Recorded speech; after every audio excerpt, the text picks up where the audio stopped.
আসসালামু আলাইকুম প্রিয় শিক্ষার্থী বন্ধুগণ, কেমন আছো? আশা করি ভালো আছো।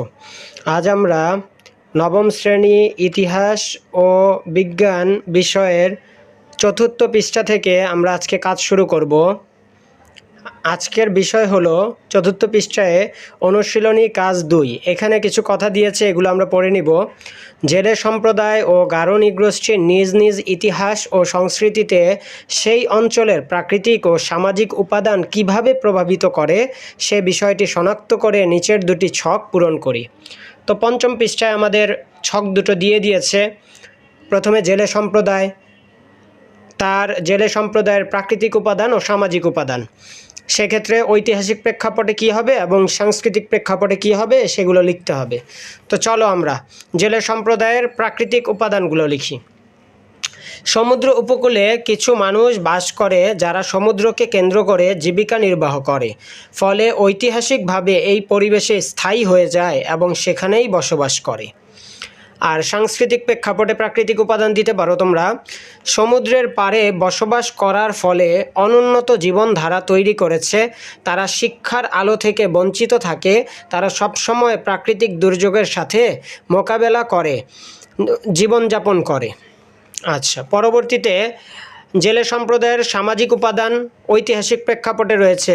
উপকূলীয় অঞ্চলে বসবাস করায় তারা পর্যাপ্ত শিক্ষার সুবিধা পায় না, এর ফলে তারা ঐতিহাসিকভাবে বংশ পরম্পরায় নিরক্ষর থাকে।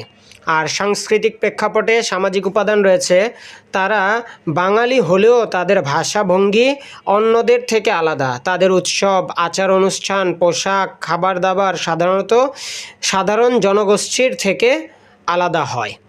আচ্ছা, পরবর্তী ছকে গারো নৃগোষ্ঠীর প্রাকৃতিক উপাদান ও সামাজিক উপাদান দেওয়া আছে। আচ্ছা, গারোদের ক্ষেত্রে প্রাকৃতিক উপাদান দিতে পারো, তারা প্রজন্মের পর প্রজন্ম পাহাড়ে বসবাস করে, ফলে জীবনযাত্রা পাহাড় কেন্দ্রিক হয়ে ওঠে। আর সাংস্কৃতিক প্রেক্ষাপটে প্রাকৃতিক উপাদান দিতে পারো, তাদের সমাজ ব্যবস্থা পাহাড়ি অঞ্চলে গড়ে ওঠে, কারণ তাদের ঘরবাড়ি বাজার শিক্ষা প্রতিষ্ঠান দোকান ধর্মীয় উপাসনালয় পাহাড়েই গড়ে ওঠে। আচ্ছা, গারো নৃগোষ্ঠীদের সামাজিক উপাদানের ঐতিহাসিক প্রেক্ষাপট দিতে পারো, তাদের ভাষা উৎসব নিয়মকানুন খাওয়া দাওয়া বাঙালিদের থেকে আলাদা, যা ঐতিহাসিক নিদর্শনতার বহিঃপ্রকাশ।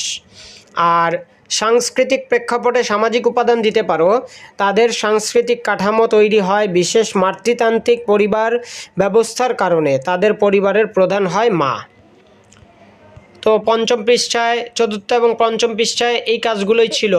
আজকের ভিডিওয়ে এইটুকুই। পরবর্তী ভিডিওতে আমরা অষ্টম পৃষ্ঠা থেকে কাজ শুরু করব। সে পর্যন্ত ভালো থাকো, সুস্থ থাকো, আল্লাহ হাফেজ। আর আমাদের চ্যানেলটিকে সাবস্ক্রাইব করতে ভুলবে না।